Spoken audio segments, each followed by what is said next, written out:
पौराणिक युग में शांतनु नामक एक सिद्ध साधु थे। उनकी पत्नी भी एक सिद्ध धर्मपरायण थी। कहानी उस समय की है जब शांतनु और उसकी पत्नी बहुत वृद्धा हो चुके थे और उनकी आंखों की रोशनी भी चली गई थी। इन दोनों का एक पुत्र था जिसका नाम था श्रवण कुमार। श्रवण कुमार बहुत ही सरल स्वभाव का व्यक्ति था। माता पिता के लिए उसके मन में बहुत प्रेम एवं श्रद्धा थी। वो दिन रात अपने माता पिता की सेवा करता था, अपने माता पिता का बच्चों की तरह लालन पालन करता था। उसके माता पिता भी स्वयं को गौरवशाली महसूस करते थे और अपने पुत्र को दिन रात हजारों दुआएं देते थे।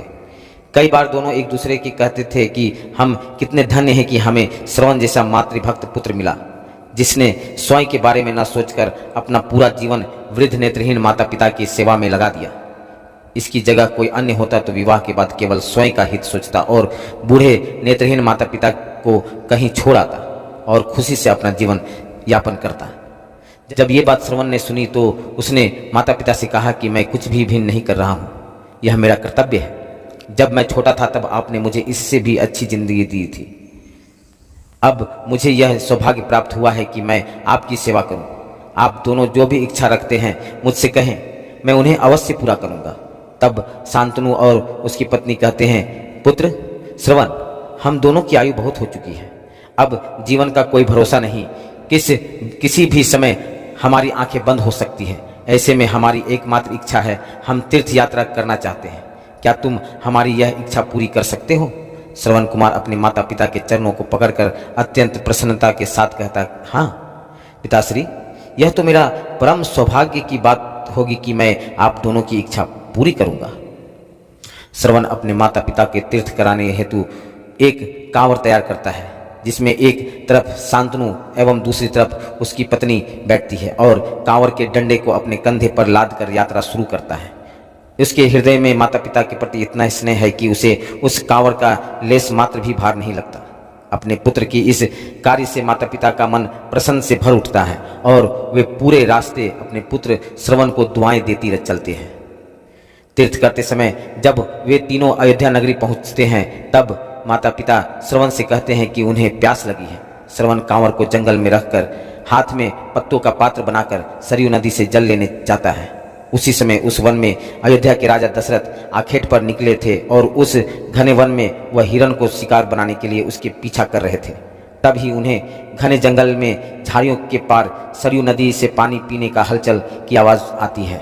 उस हलचल को हिरण के पानी पीने की आवाज़ समझकर महाराज दशरथ शिकार के उद्देश्य से तीर चला देते हैं और उस तीर से श्रवण कुमार के हृदय को आघात पहुंचता है, जिससे उसके मुंह से पीड़ा भरी आवाज़ निकलती है, जिसे सुन दशरथ स्तब्ध रह जाते हैं और उन्हें अनहोनी का एहसास होता है और वे भागकर सरयू नदी के तट पर पहुंचते हैं, जहां वे अपने तीर को श्रवण के हृदय में लगा देख भयभीत हो जाते हैं और उन्हें अपनी भूल का एहसास होता है।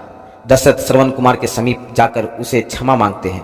तब अंतिम सांस लेते श्रवण कुमार महाराज दशरथ को अपनी वृद्धा नेत्रहीन माता पिता के बारे में बताता है और कहता है कि वे प्यासे हैं, उन्हें जाकर पानी पिला दो और उसके बाद उन्हें मेरे बारे में कहना। और इतना कहकर श्रवण कुमार मृत्यु को प्राप्त हो जाता है।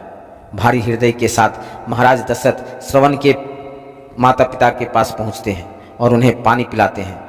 माता पिता आश्चर्य से पूछते हैं कि उनका पुत्र कहाँ है। वे भले ही नेत्रहीन हो पर वे दोनों अपने पुत्र को आहट से ही समझ लेते थे। माता पिता के प्रश्नों को सुन महाराज दशरथ उनके चरणों में गिर जाते हैं और बीती घटना को विस्तार से कहते हैं। पुत्र की मृत्यु की खबर सुनकर माता पिता रोने लगते हैं और दशरथ से उन्हें अपना पुत्र के पास ले जाने को कहते हैं। महाराज दशरथ कांवर उठाकर दोनों माता पिता को श्रवण के शरीर के पास ले जाते हैं। माता पिता बहुत जोर जोर से विलाप करने लगते हैं। उनके विलाप को देख महाराज दशरथ को अत्यंत ग्लानि का आभास होता है और वे अपने करनी की क्षमा याचना करते हैं। लेकिन दुखी पिता शांतनु महाराज दशरथ को श्राप देते हुए कि जिस तरह मैं शांतनु पुत्र वियोग में मरूंगा उसी प्रकार तुम भी पुत्र वियोग में मरोगे। इतना कहकर दोनों माता पिता अपने शरीर को त्याग मृत्यु को प्राप्त हो जाते हैं।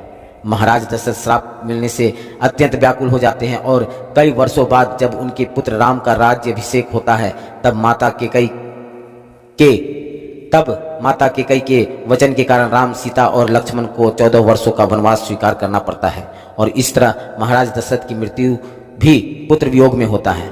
अपने अंतिम दिनों में उन्हें शांतनु के कहे शब्द याद आते हैं और वे राम के वियोग में अपना शरीर त्याग देते हैं।